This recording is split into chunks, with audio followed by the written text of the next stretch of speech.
जन अधिकार news channel में आपका स्वागत है। जैसा कि आप लोग जानते हैं कि कल हमारा एक वीडियो वायरल हुआ था करबला मैदान में एक स्कूल को लेके, तो उस पर काफ़ी कमेंट आए थे। तो हमें जानकारी मिली पप्पू कुरैशी द्वारा कि इसकी सारी डिटेल अगर आपको मिल सकती है तो वो है इस्लामुद्दीन कारपेट सर के पास। तो हम आए हैं इनसे इसकी जानकारी लेने के लिए कि ये कब और कहाँ और कैसे इन्होंने इसकी शुरुआत की थी।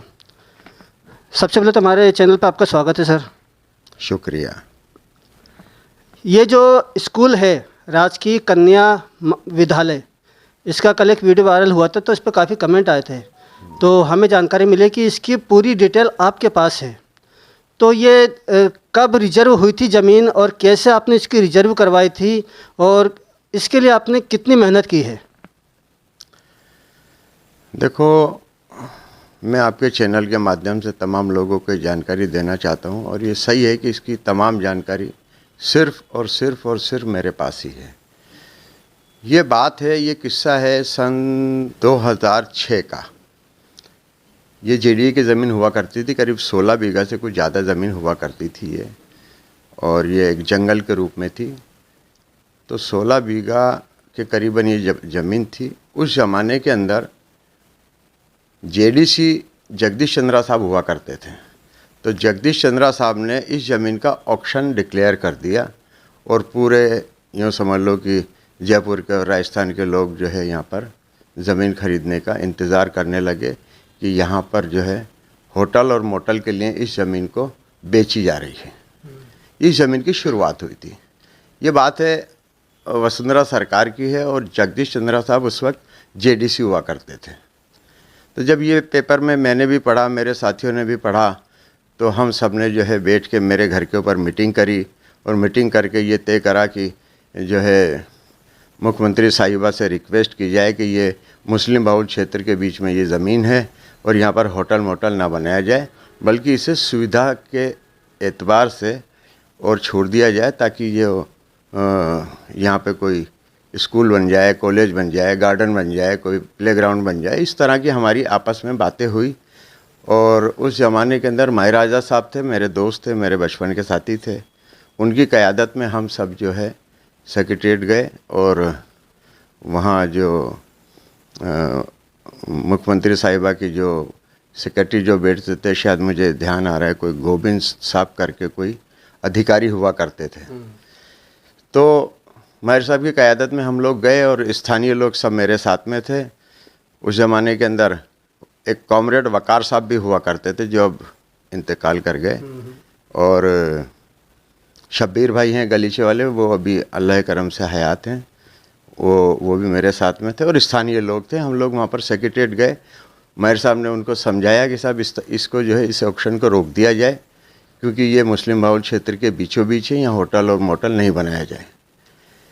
वो हमारी बात को गोविंद मोहन साहब जो भी थे उस वक्त के अधिकारी, शायद हो सकते मैं नाम में कुछ कंफ्यूज हूँ, तो उन्होंने जो है मैडम से बात करी, सीएम साहब से बात करी और सीएम साहब को सारे हालात बताए। और उसी वक्त यानी विदिन हाफ एन आवर, आधे घंटे के अंदर ही हमारी जो उस ज़माने की जो मुख्यमंत्री थी वसुंधरा राजे जी, उन्होंने बहुत अच्छा फ़ैसला हमारे कौम के हक़ में किया और उन्होंने कहा इसको कैंसिल कर दिया जाए। जब अगर वहाँ के स्थानीय लोग नहीं मानते और मुस्लिम लीडर्स नहीं मानते और वो इस चीज़ की रिक्वेस्ट कर रहे हैं तो इसको कैंसिल कर दिया जाए। और उसको तुरंत प्रभाव से आधे घंटे के अंदर ही जो है वहाँ पे प्रेस न्यूज़ जारी हुई कि साहब इस नीलामी को अनिश्चित काल के लिए स्थगित किया जाता है। तो ये वहाँ पर ये जो ऑक्शन था ये 2006 में मतलब वो कैंसिल हुआ। उसका मैंने धन्यवाद भी जो है वसुंधरा जी को दिया। धन्यवाद का भी फिर उन्होंने मुझे एक धन्यवाद लेटर भी उन्होंने मुझे वापस से भेजा। ये वसुंधरा जी का लेटर भी आज भी मेरे पास में है, कहीं इधर रखा है, शायद उस फाइल में है। तो उसके बाद में हमने सोचा कि मामला सारा हो गया और अब ये ज़मीन जो है फैसिलिटी के लिए छोड़ दी जाएगी। लेकिन हुआ हमारे साथ में ऐसा कि वो कहते हैं ना कि आसमान से टपके और खजूर में अटके। हमने उधर ज़्यादा ध्यान नहीं दिया, अपने अपने कारोबार में लग गए। उस दौरान करीबन साल भर करीबन गुजर गया होगा। बाद में हमें पता पड़ा कि हमारे जो जल महल के बिल्कुल जो हज़रत अली नगर के बिल्कुल पास में जो जल महल है वो कोठारी साहब का है वो कोठारी साहब उस ज़माने में ले चुके थे उस जल महल को। कोठारी साहब जयपुर के बहुत बड़े व्यापारी हैं, सारा जयपुर उनको जानता है। जल महल तब भी उनका था, आज भी उनका है। तो उनके जल महल प्लानिंग के अंदर एक ट्रीटमेंट प्लांट भी बहुत ज़्यादा इम्पोर्टेंट था, यानी जल महल परियोजना का वो एक इंट्रीगल पार्ट था कि ट्रीटमेंट प्लांट होना चाहिए जल महल के अंदर, और उसके अंदर गंदा पानी ट्रीट होगा, ट्रीटमेंट होने के बाद ही लेक में जाएगा। तो उसकी योजना थी। जल महल ट्रीटमेंट प्लांट की करीबन 12-13 बीघा ज़मीन उसमें वेस्ट हो रही थी। कोठारी साहब चूँकि बहुत बड़े व्यापारी हैं, उन्होंने देखा मैं अपनी ज़मीन में से करोड़ों रुपए की ज़मीन क्यों बर्बाद करूं। बगल के अंदर ही 16 बीघा ज़मीन पड़ी हुई है जिसका ऑक्शन हमने कैंसिल करवाया था। उन्होंने चूँकि किसी भी तरह से अपने सोर्स के मुताबिक वो ज़मीन जो 16 बीघा हमने कैंसिल करवाई थी वसुंधरा सरकार के अंदर, वसुंधरा साहिबा से कहकर, उन्होंने कब जो है JDSS जो भी था उनका साठगांठ करके और वो जगह उन्होंने ले ली। हमें पता भी नहीं पड़ा। MOU कर लिया। MOU यानी मेमोरेंडम ऑफ अंडरस्टैंडिंग, ये एक मालिकाना अधिकार के बराबर होता है। वो उन्होंने उनसे कर लिया। कोठारी साहब की ज़मीन होगी, हमें पता ही नहीं पड़ा। जब कोठारी साहब के लोग यहाँ पर आए, उन्होंने बताया कि हमने ज़मीन खरीद ली और हम यहाँ पे ट्रीटमेंट प्लांट बनाएंगे, ऐसा होगा वैसा होगा। तो स्थानीय लोग चूँकि मेरे साथ में थे, बहुत सारे स्थानीय लोग थे, उनका आज मैं शुक्रगुजार भी हूँ। कुछ जो है अल्लाह को प्यारे भी हो गए, कुछ लोग अभी भी हैं। बेग साहब थे, रफ़ीक हीरो साहब थे और सदीकुल हसन साहब थे, अपने जो है मास्टर साहब थे, गफ़ार नेता था, खालिद भाई थे। ये तमाम लोग, स्थानीय लोग जो भी हैं वहाँ पर, आज भी हैं ये सब लोग, उन्होंने साथ दिया और उनको वहाँ पर काबिज़ नहीं होने दिया कोठारी साहब की टीम को। 1 बार 2 बार 3 बार उन्होंने इसका प्रयास भी किया इस जगह को, जिसका कि वो एक तरीके से ख़रीद चुके थे, इसको कब्ज़ा करें और अपना ट्रीटमेंट प्लांट बनावें। लेकिन चूँकि हम लोगों ने बनने नहीं दिया और वो एक डिस्प्यूट सा क्रिएट हो गया। उसके बाद में ये रहा कि जब डिस्प्यूट हो गया, हमने उनको जो है यहाँ पे काबिज़ नहीं होने दिया, तो वो मामला वापस JDA में चला गया। उस वक्त JDC हुआ करते थे DB गुप्ता साहब, जो आज मुख्यमंत्री के मुख्य सलाहकार के रूप में आज भी हयात हैं, और उन्होंने हमारे ऊपर और हमारी कौम के ऊपर बहुत बड़ा एक एहसान भी किया था। मैं उनका आज भी शुक्रगुजार हूँ। तो DB गुप्ता साहब के पास में ये मैटर पहुँचा, तो भगवान साहिब जी हमारे DC2 हुआ करते थे। हमारा एरिया 2 नंबर में आता है, यानी जोन नंबर 2, उसके DC हुआ करते थे भगवान साहिब जी। तो भगवान साहिब जी को उन्होंने डेप्यूट किया कि ये इस्लाम भाई कौन है और ये कॉमरेड वकार साहब कौन है, इनको ज़रा शबीर भाई वगैरह से इनसे बात करके और कोठारी साहब का और इनके विवाद को सुलटाया जाए, इसका समझौता कुछ ना कुछ कराया जाए। बात बहुत लंबी है, वो समझौते की बातें हुई। DC2 जो भगवान साहिब जी थे, ललित जी हुआ करते थे उस वक़्त, जो है वो चीफ इंजीनियर, वो मेरे घर पर आया करते थे। मुझे बहुत समझाया उन्होंने, मेरी टीम को भी समझाया। बैठ के बाकायदा हमारे जो है ये रिटिन के अंदर मीटिंगें हुआ करती थी मेरे घर के ऊपर। ये सब इस चीज़ के पेपर्स मेरे पास में, वो मीटिंग करते थे, उसको बाकायदा लिखित में करते थे। शर्मा जी जो हैं वो सब इस चीज़ को लिखित में किया करते थे, कौन कौन लोग मौजूद थे, क्या क्या बातें हुई, इन सब चीज़ों को ऑन पेपर करके, और वो गुप्ता साहब को इस चीज़ की सूचना देते थे कि हमने वहाँ जल महल में जाके इस्लाम भाई के यहाँ पे जाकर क्या किया। मैं आपको मिसाल के तौर के ऊपर कुछ बता देता हूँ। देखो ये गुप्ता जी और ललित जी के हाथों से ही लिखी हुई ये एक तरीके से प्रोसीडिंग है, जिसको अगर आपका कैमरा पकड़ सके तो देखें आप। इसके अंदर क्लियर तौर के ऊपर लिखा हुआ है इस्लाम भाई के घर के ऊपर मीटिंगें हुई, मीटिंगों के ऊपर, मीटिंगों में हमारी क्या क्या बातें हुई हैं, कौन कौन लोग मीटिंग के अंदर मौजूद थे। ये देखो, कॉमरेड वकार साहब, मोहम्मद इस्लाम, अजीजुद्दीन एडवोकेट, मास्टर मुजफ्फर साहब, गफ़ार नेता, निसार भाई वगैरह। ये उसमें फिर हमारे एक समझौता तय हुआ कि सब इस पे ट्रीटमेंट प्लांट तो हम नहीं बनने देंगे, हमें भी जो है फैसिलिटी के तौर के ऊपर जगह चाहिए, और कुछ हमारी और शर्तें भी थी। इस ताल्लुक़ से फिर हमारी मीटिंगें यहाँ होने के बाद में फिर JDA के अंदर हुई, और DB गुप्ता साहब ने खुद ने हमारे बीच में बैठ के कम से कम 3 मीटिंगें की, और उन्होंने हमारी तमाम मांगों को माना। जो मांगे इसके अंदर आज भी लिखी हुई हैं कि हमारे स्थानीय लोगों की उस टाइम में क्या क्या मांग थी। उसमें सबसे पहले तो ये था कि ये टर्शरी ट्रीटमेंट प्लांट की ज़मीन का जो है वो कोई समझौता बैठ जाए तो यहाँ पर एक गार्डन बना दिया जाए, एक स्कूल के लिए जगह छोड़ दी जाए। उसके अलावा मैं आपको जैसे पढ़ के बता दूं कि चर्चा के दौरान मौके पर 16 बीघे ज़मीन को मानते हुए उन्हें भूमि देने की मांग की गई है, यानी हमने मांग की थी। दूसरा हमारी शर्त थी रामगढ़ जाने वाली रोड के उत्तरी हिस्से में बसी हुई कॉलोनियों में सड़कें नालियां में सीवरेज का काम पूरा कराया जाए। आमेर रोड पर सोडी शोरूम के सामने 2 नंबर पुलिया का पुनर्निर्माण करके उसे हज़रत अली नगर से जोड़ा जाए। रामगढ़ रोड पर स्थित तमाम भूखंडों की प्रस्तावित चौड़ाई के अनुसार नियमन किया जाए। उस ज़माने के अंदर यह नियमन नहीं हुआ था, काफ़ी प्लॉट्स रह गए थे, उसकी भी हमने डिमांड की थी ताकि स्थानीय लोगों को फ़ायदा हो जाए। उस रोड का विकास एवं सौंदर्यीकरण जेल एंड मार्ग की तर्ज पे किया जाए, यह हमारी शर्त थी। यह अति महत्वपूर्ण लिंक सड़क है। हज़रत अली नगर में अनुमोदित प्लान सुविधा क्षेत्र के रूप में आरक्षित भूमि को खाली कराकर विकसित किया जाए।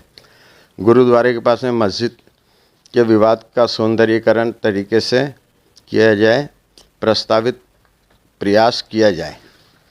ये इस तरह के हमारे जो है 7-8 शर्तें थी जो भगवान साई जी ने हमारे से तय करके और गुप्ता साहब से हमारी मीटिंगें तय कराई। ये तमाम चीज़ें इस बात की गवाह हैं। आज भी इस पर जो है भगवान साई जी के उस पर साइन है। उनके साथ में चीफ इंजीनियर जो ललित जी आया करते थे, जो ये 2 बड़े अधिकारी थे JDA से जो मेरे पास आया करते थे, और हम सबसे बातें, तो ये तमाम चीज़ें तय हुई कि साहब इसको पूरी ज़मीन को टर्शरी ट्रीटमेंट प्लांट ना बनाया जाए, कोठारी जी को ना दिया जाए। और उस ज़माने में जो JDC थे DB गुप्ता साहब निहायत अच्छे इंसान थे, IAS अधिकारी थे। उन्होंने हमारी रिक्वेस्ट को बहुत अच्छे तरीके से सुना, बहुत अच्छे तरीके से माना कि इनकी ये तमाम जायज़ चीज़ें हैं। और जो कोठारी जी का MOU हो चुका था, उस MOU को कैंसिल किया गया, और कैंसिल करके जो 16 बीघा समथिंग जो भी ज़मीन थी उसका सारा एक तरीके से मालिकाना हक कोठारी साहब के पास में चला गया था। उसको कैंसिल करके और उसके बाद में उन्होंने ये मैं आपको इस नक्शे से बता सकता हूँ, ये मेरे पास तमाम पेपर्स हैं कि ये 40,251 मीटर ज़मीन हुआ करती थी, जिसको देसी भाषा में अपन 16 बीघा 2 बिस्वा कह सकते हैं। ये उसका नक्शा है, अगर आप इसको देख सकते हैं तो ये पूरी ज़मीन का एक नक्शा है, जिस ज़मीन का बाद में गुप्ता साहब ने एक तरीके से डिवाइडेशन किया। हमारी मांग भी मानी और कोठारी साहब की बात भी मानी उन्होंने कि इनका ट्रीटमेंट प्लांट भी बहुत ज़्यादा ज़रूरी है, तो आपकी सुविधाएं भी बहुत ज़्यादा ज़रूरी है। तो एक समझौता किया और बहुत ईमानदाराना तरीके से गुप्ता साहब ने उस ज़मीन का डिवाइडेशन किया। और ये जो नक्शा देख रहे हैं आप, इस नक्शे के अंदर ये तमाम वो जगह हुआ करते थे 16 बीघा। इसको जो है इस तरह से डिवाइड किया कि गार्डन भी बन जाए, और स्कूल की भी हमारी एक डिमांड थी कि सब स्कूल की जगह भी होनी चाहिए यहाँ पर। तो ये स्कूल भी यहाँ पर इन्होंने ये डिमार्केट किया हुआ है। इन सब के एरियाज़ लिखे हुए हैं। ये दूसरा नक्शा मेरे पास में है, ये इसके अंदर साफ तौर के ऊपर लिखा हुआ है 22,500 स्क्वायर मीटर। ये गार्डन का एरिया इन्होंने इंडिकेट किया। एरिया 11,274 स्क्वायर मीटर में गार्डन बनाया उन्होंने।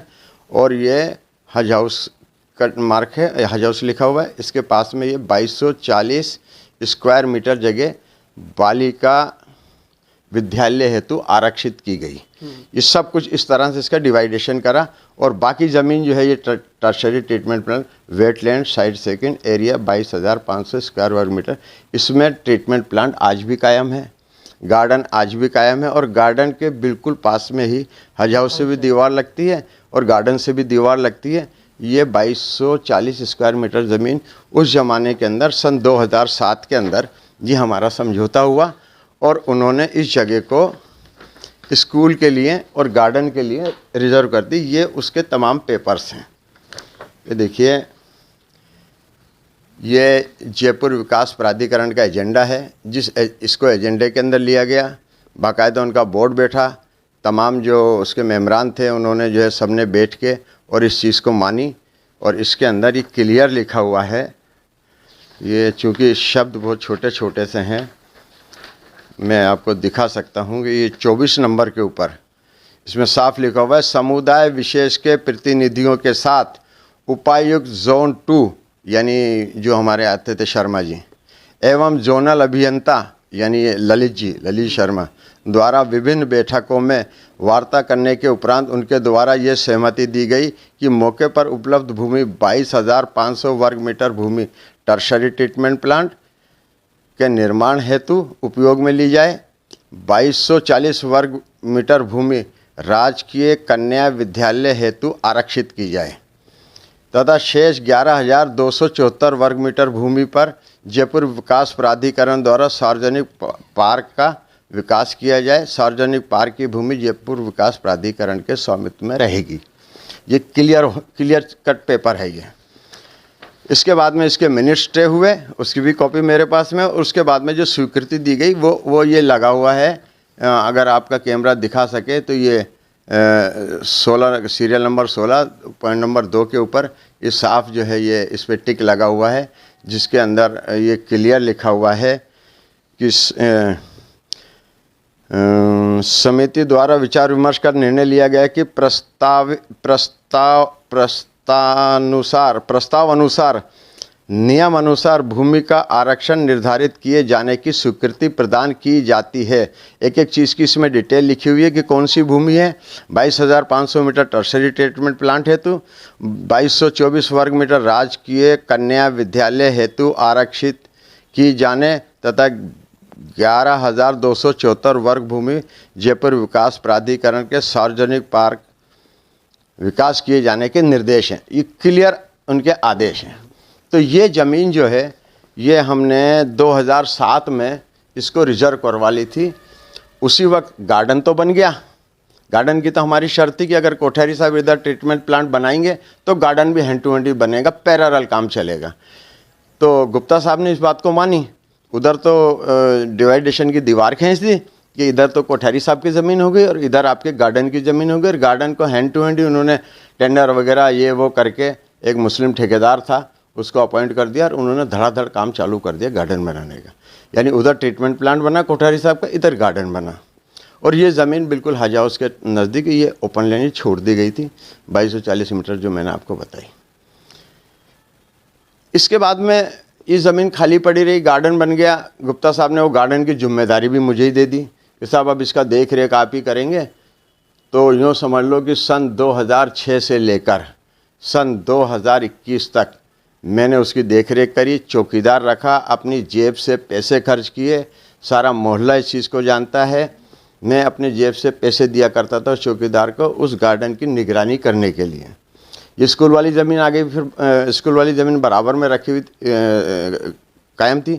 तो बीच में अंतराल में इतना बड़ा पीरियड हो गया था तो लोगों ने इसके ऊपर कब्जे वब्जे की भी नीयतें लगाई।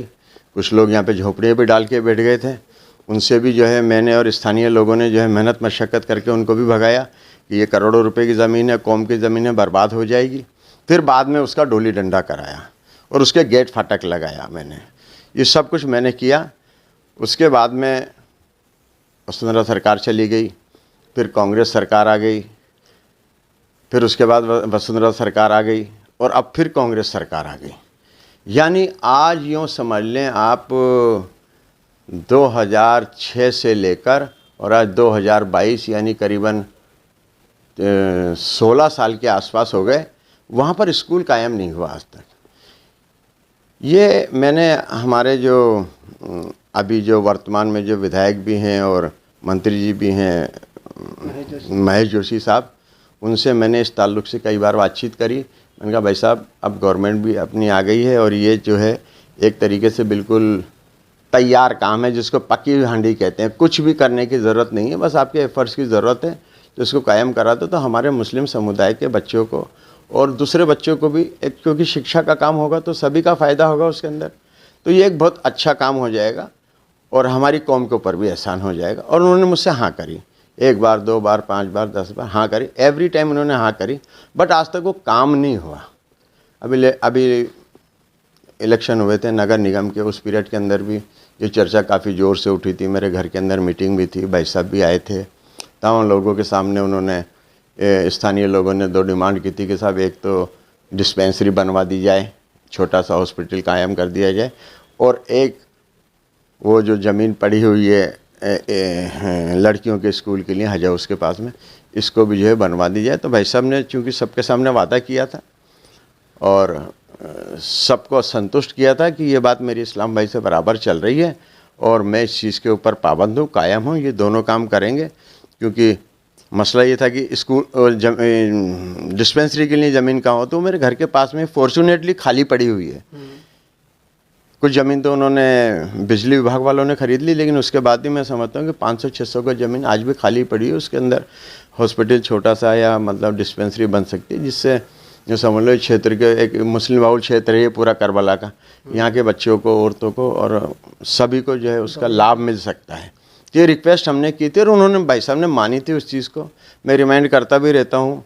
अब उनका मामला, चूँकि अब वो राजस्थान के मंत्री भी बन गए, उनको जो है फिर बीच में कोविड भी आ गया, समय की प्रॉब्लम भी शायद उनके पास में रही होगी, लेकिन उन्होंने मुझसे हाँ कर रखी है कि इस्लाम भाई ये मैं बनवाऊँगा।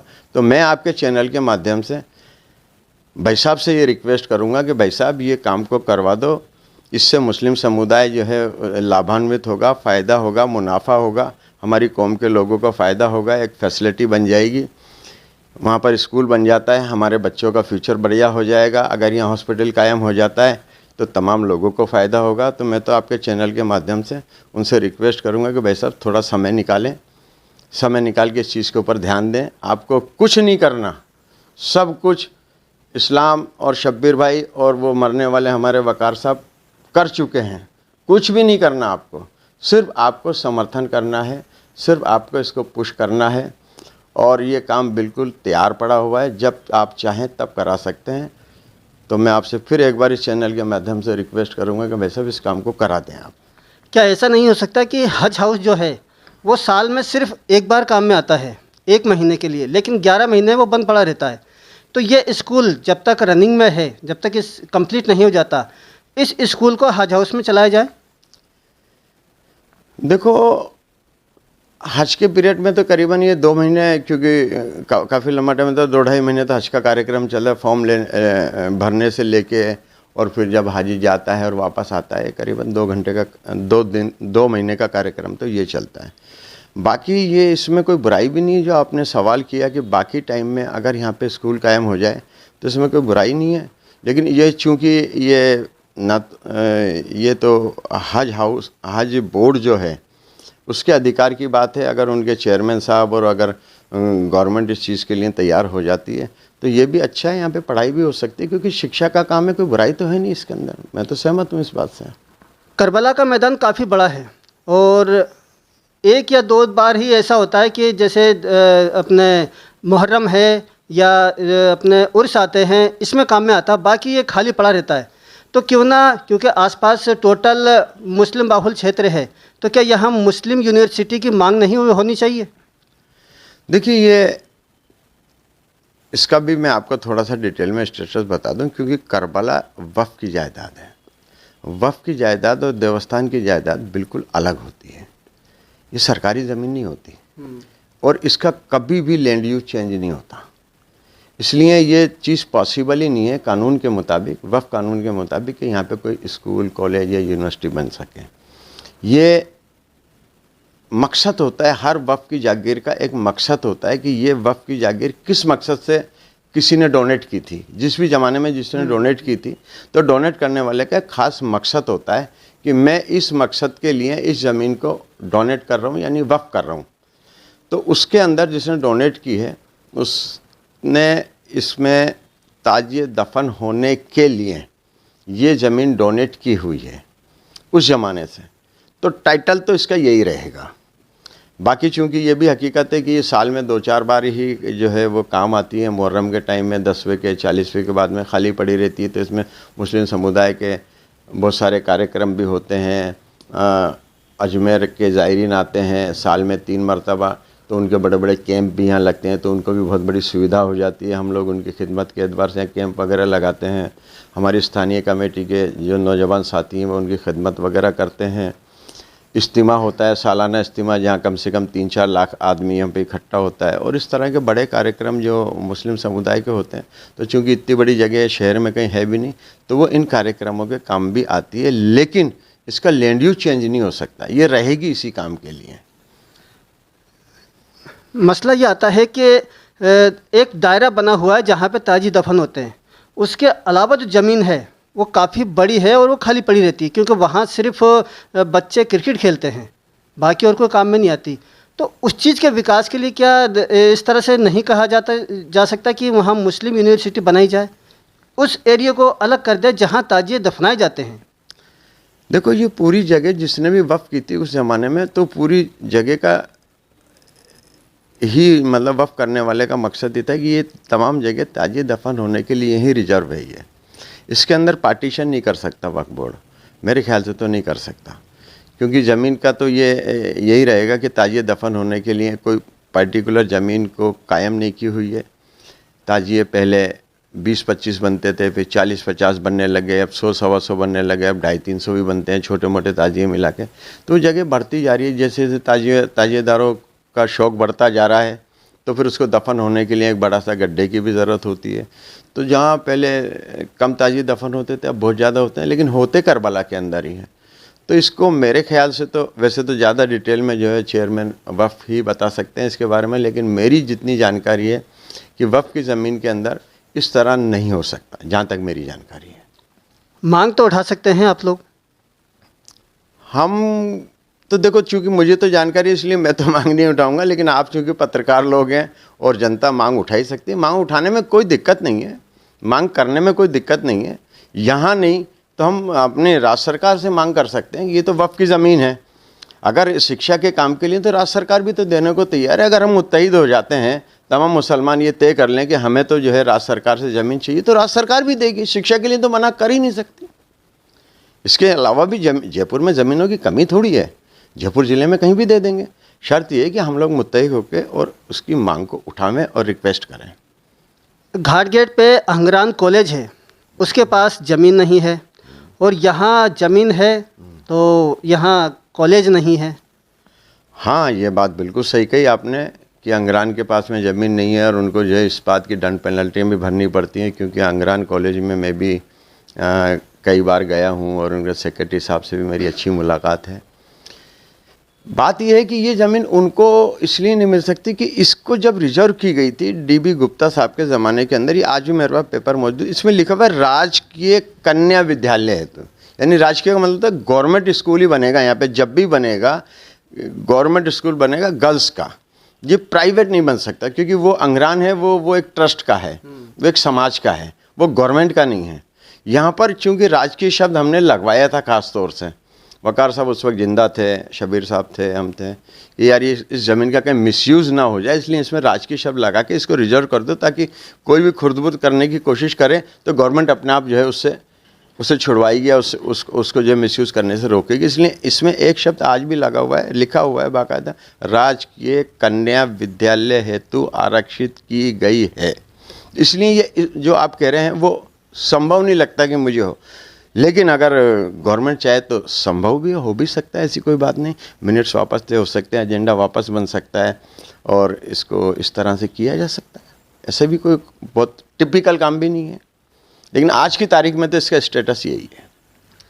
हमने देखा है कि करबला का जो कमेटियां हैं वो 3-4 कमेटियां बनी हुई है, तो इस कमेटियों का क्या रोल होता है और किस तरह से बनाई जाती है, इसकी जानकारी बताएं आप। देखो, वैसे अब इसकी तो मैं क्या जानकारी दूं, करबला वक्फ बोर्ड का है और वक्फ बोर्ड की प्रॉपर्टी का मालिक वक्फ बोर्ड का चेयरमैन या वक्फ बोर्ड ही होता है। वहाँ पर एक इंतज़ामिया कमेटी कायम की जाती है, जिसको कायम करने का अधिकार सिर्फ और सिर्फ वक्फ बोर्ड के चेयरमैन को ही होता है, कि वो एक इंतज़ामिया कमेटी, एक केयर टेकर के रूप में कमेटी बना दी जाती है, तो वहाँ पे इंतज़ाम इंसराम देखती है। जो कमेटी वक्फ बोर्ड बनाएगी करबला के अंदर, चूँकि करबला भूमि वक्फ बोर्ड की, इसलिए वैलिड सिर्फ वही होगी जिसको वक्फ बोर्ड ने बनाई है। बाकी देखो, कमेटियां तो कोई भी बना सकता है, आप और हम मिलके भी 10 आदमी कमेटी कायम कर सकते हैं। विकास कमेटी होती है, संघर्ष कमेटी होती है, किसी भी तरह से कमेटियां बनाने के ऊपर कोई पाबंदी थोड़ी है, लेकिन वक्फ की ज़मीन के ऊपर कोई कमेटी लागू नहीं होती। वक्फ की ज़मीन के अंदर वक्फ द्वारा गठित की हुई कमेटी ही मान्यता रखती है, उसके अलावा कोई मान्यता नहीं रखती। हमें उम्मीद है कि हमारे द्वारा दी गई जानकारी आपको पसंद आएगी। अगर हमारे द्वारा दी गई जानकारी आपको पसंद आए तो हमारे चैनल को लाइक करें, सब्सक्राइब करें और बेल आइकन का बटन जरूर दबाएं, वो भी ऑल वाला, क्योंकि आप ऑल वाला बटन दबाते हैं तो नोटिफिकेशन आप तक पहुंचता है। देखते रहें जन अधिकार न्यूज़।